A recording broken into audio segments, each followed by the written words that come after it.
नहीं जा सकती। अब देखिए, मैं अभी तक एक बहुत बड़ा प्रेस कॉन्फ्रेंस था करा है, आप भी वहाँ पे थे।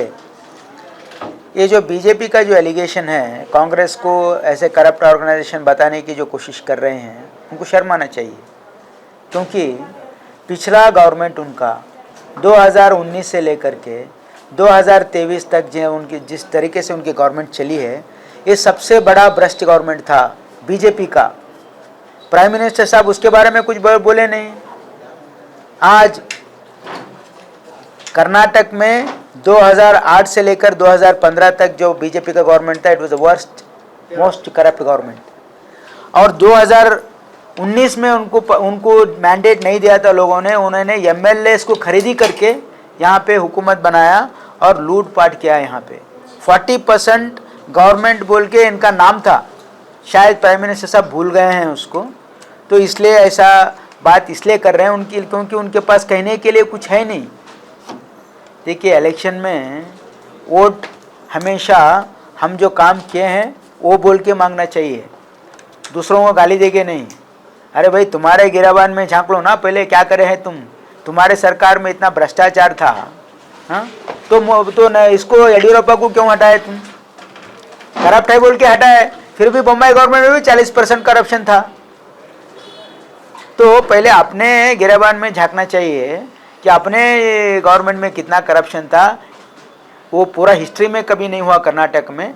पूरा कर्नाटका का जो मान मर्यादा है वो पूरा दिल्ली में हराज करे से वाले बीजेपी लोग हैं, और उनको भी मालूम है ये बात। उनके पास कहने के लिए कुछ नहीं है।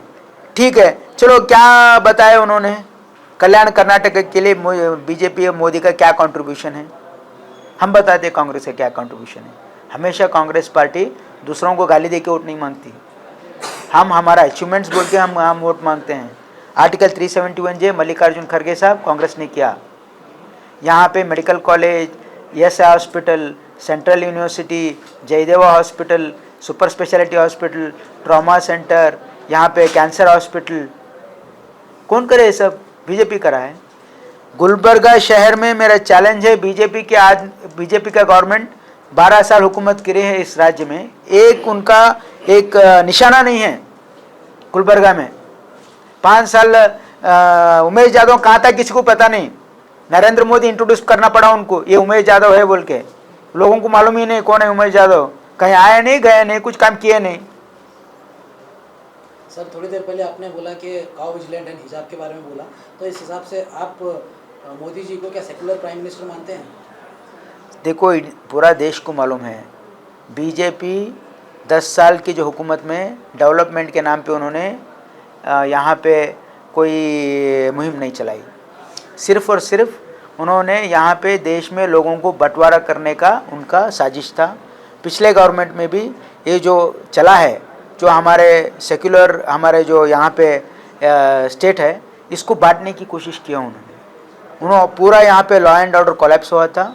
और जितने भी काउ विजिलेंट्स है, जितने भी हलाल हिजाब, जितने भी इश्यूज़ उन्होंने लाए हैं और फ्री हैंड दिया था पूरे फ्रिंज एलिमेंट्स को, तो उसके लिए कर्नाटका के जितने भी अवाम हैं उनको यहाँ से उखाड़ फेंका है। सर, डायनेस्टिक पॉलिटिक्स की बात करें नहीं है वो बोलने की। देखो, ये बहुत एपरेंट है। अगर कोई प्राइम मिनिस्टर अगर यहाँ पे देश में अगर सेकुलर है तो सबका सोचना चाहिए। सर, डायनेस्टिक पॉलिटिक्स की बात कर रहे हैं बीजेपी, बार बार कांग्रेस पे गए, गांधी परिवार, डायनेस्टिक पॉलिटिक्स की बात कर रही है। पीएम ने भी यहाँ पर डायनेस्टिक पॉलिटिक्स की बात की। देखिए, डायनेस्टी पॉलिटिक्स की बात अगर आप करेंगे तो बीजेपी का मैं कितना एग्जांपल दूंगा आपको।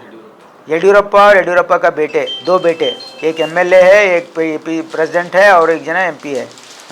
ईश्वरप्पा, उसका बेटे को टिकट दिलाने के लिए रात दिन कोशिश चल रही है अभी भी उनकी। यहाँ पे उमेश यादव उसका बेटे को टिकट दिए। यहाँ पे डायनेस्टी पॉलिटिक्स शुरू हुआ बीजेपी से। बीजेपी और जेडीएस ही सबसे बड़ा डायनेस्टी पॉलिटिक्स है। कांग्रेस में तो अभी दूसरों को, आम लोगों को आने का चांस है। बीजेपी में और दूसरे पार्टी में जेडीएस में तो 1% भी चांस नहीं है। इलेक्टोरल बॉन्ड्स इन दिनों काफी चर्चा में है, जिस तरह से बताया जा रहा है। अमित शाह कह रहे हैं कि अगर से बीजेपी के पास 302 एमपी होने के बाद 6000 करोड़ का अगर से चंदा मिलता है तो इसमें ताज्जुब की बात नहीं। अगर से यही तादाद कांग्रेस के पास होती या उनके पास होती तो ये 10,000 12,000 करोड़ 18,000 करोड़ से ज्यादा का मिलता। 302 और कई स्टेट्स में बीजेपी की गवर्नमेंट है, इसके बावजूद भी 6,000 करोड़ मिले हैं। तो इसमें ताज्जुब की बात नहीं, नहीं, सवाल कांग्रेस अगर से इस पोजीशन में होती तो ताज्जुब 20,000 की करोड़ बात होते। ताज्जुब की बात है ये। क्यों, इसलिए मैं कह रहा हूँ, अगर आपको एक पॉलिटिकल पार्टी को किसी गैर मकसद से क्या कोई मकसद के बिना अगर पैसे देते हैं तो हम उसको वेलकम करते हैं, लेकिन यहाँ पे ऐसा नहीं हुआ है। इसको गोपनीय इसलिए रखा गया है क्योंकि जिन्होंने इनको पैसा दिया है उनके पास एक्सटॉर्शन किया गया। आप देखिए, उनका टाइमिंग देखिए और क्रोनोलॉजी समझिए आप। उनको एक कॉर्पोरेट हाउस के ऊपर इनकम टैक्स रेड होता है, 3 महीने बाद वो उसको पैसा देता है पार्टी को। ऐसा इतने इंस्टेंसेस है, जितने भी लोग बीजेपी को पार्टी को पैसा दिया है, इधर उनके ऊपर इनकम टैक्स और ईडी रेड हुआ है, नहीं तो उनको बड़ा बड़ा प्रोजेक्ट्स दिया गया है।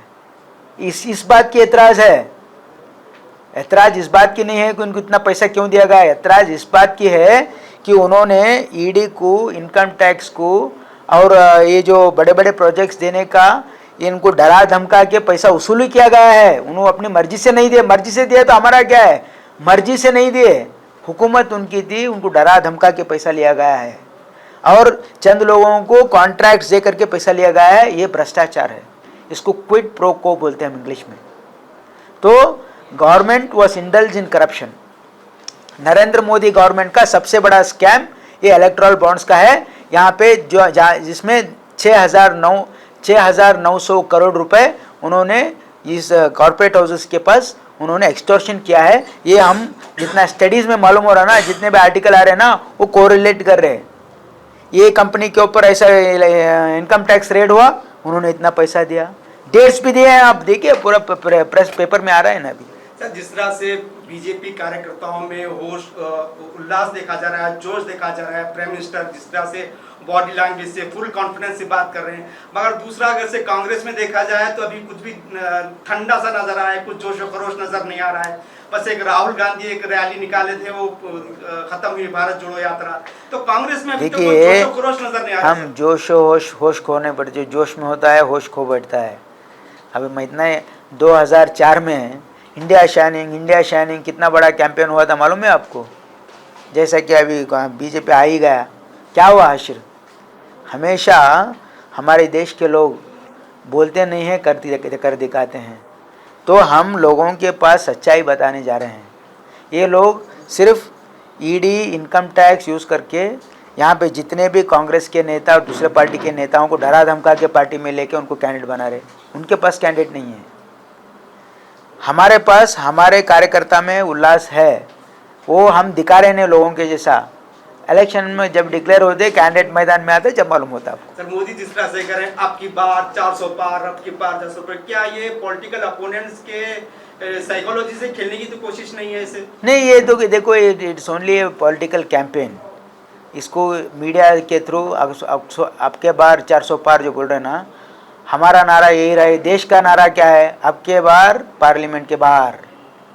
बीजेपी आपके बाहर पार्लियामेंट के बाहर होने वाला है। सर, CAA के बारे में भी काफी ये चल रही है। ऐसे टाइम पे CAA देखिए, CAA बस इलेक्टोरल बॉन्ड की जो फटकार पड़ने के बाद उसको अटेंशन डाइवर्ट करने के लिए CAA लागू किया गया, लेकिन उसका क्या इम्पैक्ट नहीं रहा इस देश में।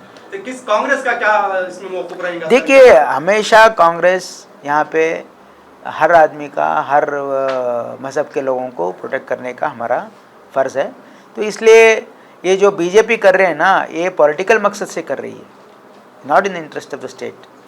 सर, जिस तरह से डॉक्टर उमेश यादव का नाम ऐलान हुआ गुलबर्गा लोकसभा से, कांग्रेस कब अपने कैंडिडेट का ऐलान करेगी? क्या डॉक्टर मल्लिकार्जुन खड़गे इस बार फिर कॉन्टेस्ट करेंगे? नहीं, उसका तय तो कांग्रेस पार्लियामेंट्री कमेटी करेगी, Congress election central election committee करेगी।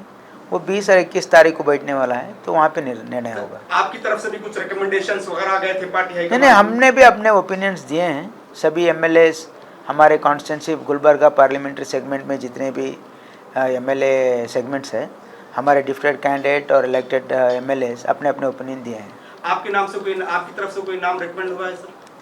नहीं, ऐसा तो नहीं है। हम जो बोलना है बोले हैं उनको।